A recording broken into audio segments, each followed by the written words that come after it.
শুভ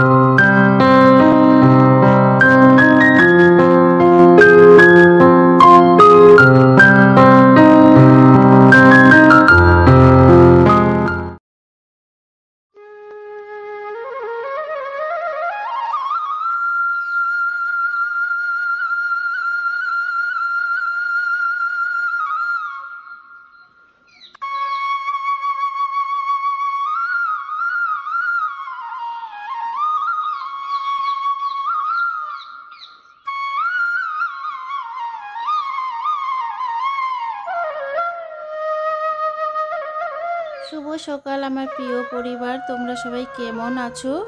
কাছে দূরে যে যেখান থেকে আমার ব্লগ দেখছো দিদি ভাই বোনেরা, তোমাদের ভালোবাসায় আজকে নতুন একটি ব্লগ আবার শুরু করলাম। তো ছোট বড় সবাইকে জানে অনেক ভালোবাসা, আর তোমাদের ছোট বড় সবার আশীর্বাদে আমরাও বেশ ভালো এবং সুস্থ আছি।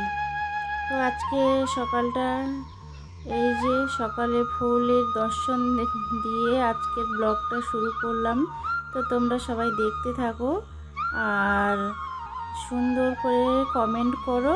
তোমাদের কমেন্টে আমাকে খুব ভালো লাগে, সুন্দর সুন্দর কমেন্ট করো। কমেন্ট পড়ার পর আমার মনটা খুব ভালো লাগে।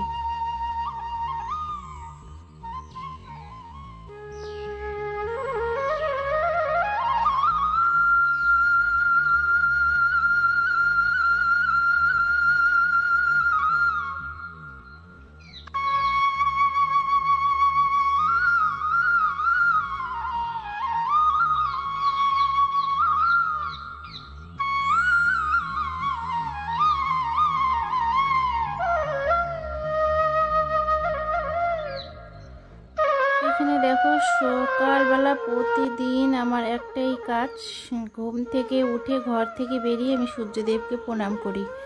তো ঝলমলে একদম রোদ একেবারে উঠে গেছে আর দেখতে খুব সুন্দর লাগছিল। এই জন্য আমি ভাবছি আমার বন্ধুদের সামনেও শেয়ার করে দিই। মানে একেবারে ঝলমলে রোদ উঠেছে আর দেখতে সূর্যটা যা সুন্দর লাগছিল দেখতে। তো আমি এখানে তোমার সূর্যটাকে ক্যাচ করতে গিয়ে সে তোমার জুম করতে গিয়ে মানে অন্ধকার হয়ে আসছে। মানে এমনি তো সূর্যটা মানে পুরো ঝিকিমিকি আলো দেখা যাচ্ছে, আর সূর্যটাকে জুম করতে গিয়ে মানে একটু মানে যেরকম মেঘলা হয়ে আসে সেরকম একটু মানে একটু সেরকমই দেখা যাচ্ছিল। তো সকালে রাস্তায় হাঁটতে গিয়ে আমাদের গ্রামের পরিবেশ, গ্রামের দৃশ্য তোমাদেরকে আজকে একটু শেয়ার করছি। তো সকালে তো মানে রোজ হাঁটতে আসা হয় না, সকালবেলা যত তাড়াহুড়োর মধ্যে কাজগুলো সারিয়ে নিতে পারলেই মনে হচ্ছে ভালো হয়। যে আমি 10 মিনিট রাস্তায় গিয়ে সময় নষ্ট করব, তার থেকে মনে হচ্ছে 10 মিনিট মানে আমার কাজগুলো করে নিলে আমার মানে খুবই সুবিধে হয়। 10 মিনিট আগে হয়ে যাবে কিছু কাজ, এটাতে মনে হচ্ছে আমার অনেকটাই কাজ এগিয়ে যাবে আর সুবিধে হবে। তো প্রতিদিন আমি রাস্তায় এরকম বেরোই না, তো তোমাদের দাদা ভাই বেরোইছে। তো গ্রামের দৃশ্যটা সুন্দর একটা পরিবেশ, আর তোমাদের কি বলে গ্রামের দৃশ্য ভালো লাগে কিনা সেটা, আর আমার মনে হচ্ছে আমার যেরকম ভালো লাগে, আমার তো গ্রামের পরিবেশ খুবই ভালো লাগে। গ্রামের মতো শান্তি মানে একটা পরিবেশ যে থাকে, শান্তি বজায় থাকে সব সময়।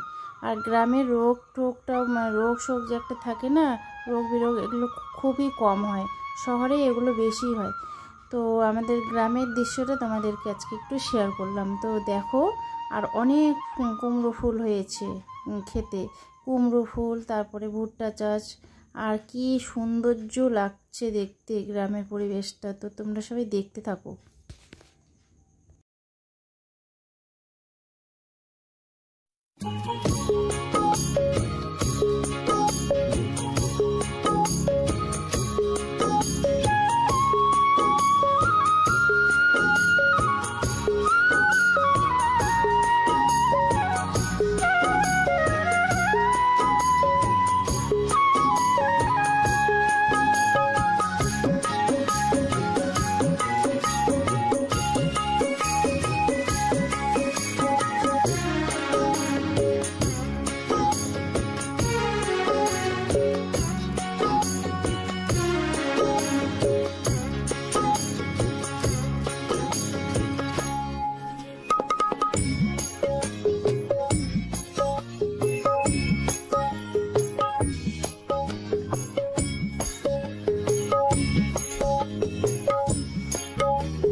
আর এই দিকে দেখো তোমাদের দাদা ভাই এক গচ্ছা কুমড়ো ফুল তুলে নিয়ে এসেছে বড়া খাওয়ার জন্য।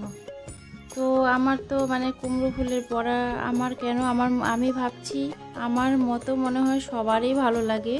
তো কার কার ভালো লাগে কুমড়োর বড়া তো কমেন্টে অবশ্যই জানাবে। এদিকে আমি সকালের যে বাসি ঘরদোর ঝেড়ে পুছে পরিষ্কার করছি। তো বাসি ঘরদোর পরিষ্কার করার পর তারপরে হচ্ছে বাসন মাজার পালা। কুয়ার পাড়ে রাত্রে খাওয়ার বাসন, তারপরে দোকানের বাসন, অনেক বাসন। তো রাত্রে আমি বাসন মাজি না। আরেকদিনও আমার ব্লগে বলেছিলাম আমার হচ্ছে কুয়োর পাড় হচ্ছে বাড়ির পেছনে। তো লাইট আছে, জঙ্গল নেই, পরিষ্কার আছে, তবুও কেন না রাত্রের বেলা প্রচণ্ড মশার জন্য আমি রাত্রেবেলা বাসন ধুয়ে রাখতে পারি না। তো যেদিন মানে খুব জরুরি কাজ বাজ থাকে, না করলেই না হয়, যে আজকে রাতের পরে কালকের দিনে আমার মানে খুবই ব্যস্ততা কিছু দিনটা আছে, খুব ব্যস্ত থাকবো, সেদিনে আমি কি করি করে রাখি দিই, মেজে ঘষে ধুয়ে পরিষ্কার করে রেখে দিই রাত্রেবেলা। নয়তো আমি রোজ রাত্রে বাসন ধুই না, কখনো হঠাৎ এই মশার কারণেই বসতে পারি না বাসন মাজতে গেলে দুজন লাগবে, একজন বাসন মাজবো আর একজন ফাটাফট ধুয়ে নাও, তাহলেই তাড়াতাড়ি হয়। তো সকালে চা বানানো হয়ে গেছে, খাওয়াও হলো। তোমাদের দাদাভাই চা বানালো, আমি এদিকে করতে করতে দেরি হয়ে যাচ্ছিলো, তো চা বানিয়ে ফেললো। দুজনে খেয়ে দিয়ে ও বেরিয়ে পড়ে গেছে। এদিকে আমার সোনামণি মুড়ি মাখা করে খেতে বসেছে। আর রাত্রেবেলা আগামী রাত্রে নিয়ে এসেছে বাজার। তো বাজারগুলো ব্যাগের মধ্যেই ছিল, তো সকালবেলা খুলে এখানে হাওয়া খেতে দিলাম, না হলে নষ্ট হয়ে যাবে, ঘেমে টেমে কেমন জল হয়ে যায়, তো ভালো হয় না। করলা, সজনে ডাঁটা, লঙ্কা, তারপর এদিকে পুদিনা পাতা শাক। আর পুদিনা পাতার বাটা তো আমার খুব ফেভারিট, মানে এত ভালো লাগে পুদিনার স্মেলটা, তো আমি ওর হচ্ছে আমি সেন্টটাতে আমি পাগল হয়ে যাই, এত আমার পুদিনার সেন্ট আমার খুবই ভালো লাগে। তো বারান্দায় রান্না বসিয়েছি, গ্যাস ফুরিয়ে গেছে, গ্যাস নেই। তো ছোট একটা যে সিলিন্ডার দোকানে নিয়ে যায়, সেই সিলিন্ডারে গ্যাস ভরানো আছে। তো সেই যে দোকানের সিলিন্ডারটা, এটা যে 5 লিটার মনে হয়, 4 লিটার না 5 লিটার থাকে, ওটা বের করে দিয়েছে। তো গ্যাস ফুরিয়ে গেছে, সেই মানে কদিন হয়েই গেল গ্যাস ফুরিয়ে গেছে, তো গ্যাসটাই আনা হচ্ছে না। আর গ্যাসের দিনকা দিন যা গ্যাসের দাম বেড়েই যাচ্ছে, কি বলবো, মানে প্রতি মাসেই গ্যাসের দাম বেড়ে যাচ্ছে। গ্যাসের দাম কমবে কি, কমার আর কোনো আশা নেই। আজকালকার মানে ভাবছি এই মাসে মানে এটা দামে নিলাম, পরের মাসে হয়তো কমবে, কিন্তু কোনো মতেই না, মাসের পর মাস গ্যাসের দাম বাড়তেই আছে। তো ওই যে গ্যাসটা আনা হচ্ছে না, তো কী করবে, কোনো মতো তো চলতে হবে। আর আমাদের হচ্ছে খড়ির সমস্যা, খড়ি নেই, মানে জ্বালানির খড়ি নেই, গাছপালা যেহেতু বাড়িতে নেই, তো কোনো খড়িও থাকে না। যে খড়িতে রান্না করতে আমার ভালো লাগে, গ্যাসের থেকে না খড়ির রান্নাটা বেশি ভালো হয়।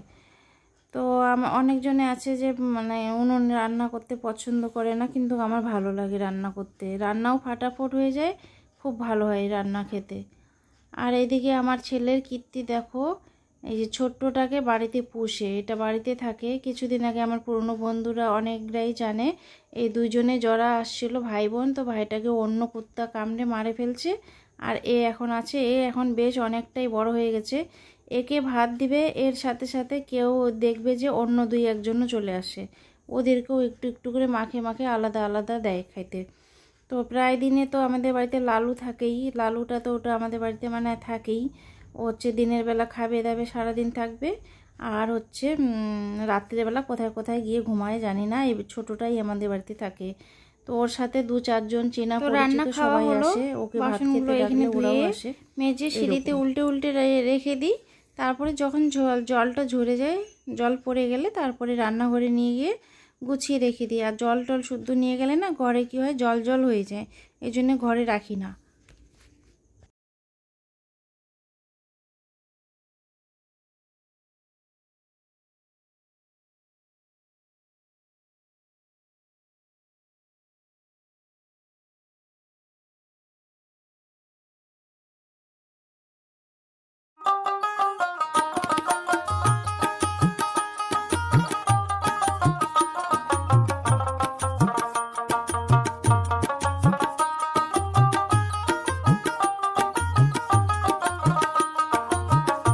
সোনামণি শুয়ে শুয়ে ক্রিকেট খেলা দেখছে, তার ফেভারিট টিম হচ্ছে কিং কোহলি খেলা।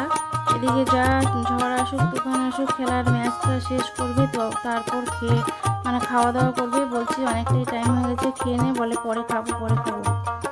তো ঠিক আছে বন্ধুরা, আজকের মতো ব্লগটা এখানে শেষ করছি। তোমরা এতক্ষণে যারা আমার ভিডিওটা কন্টিনিউ করেছো, তো তোমাদেরকে অনেক ভালোবাসা। আর লাইক করতে ভুলে গেলে একটা লাইক করে দিও, সুন্দর সুন্দর কমেন্ট করো। আর আমার ছোট্ট চ্যানেলটাকে বড় হওয়ার জন্য একটু একটু করে সবাইকে শেয়ার করে দিও, যাতে আমার চ্যানেলটা আস্তে আস্তে বড় হয়। আর আজকের দিনের মতো এখানে ব্লগটা শেষ করছি। যদি আমার ভিডিওটা কোনোখানে ভালো লাগেনি বা কোনোখানে খারাপ লেগেছে, তো আমার একটু কমেন্টে জানিয়ে দিও। তোমরা না বললে আমি ভালো বা খারাপটা কী করে বুঝবো। তো এটাই বলার ছিল আজকের মতো এখানেই। তো সবাই ভালো থেকো, সুস্থ থেকো।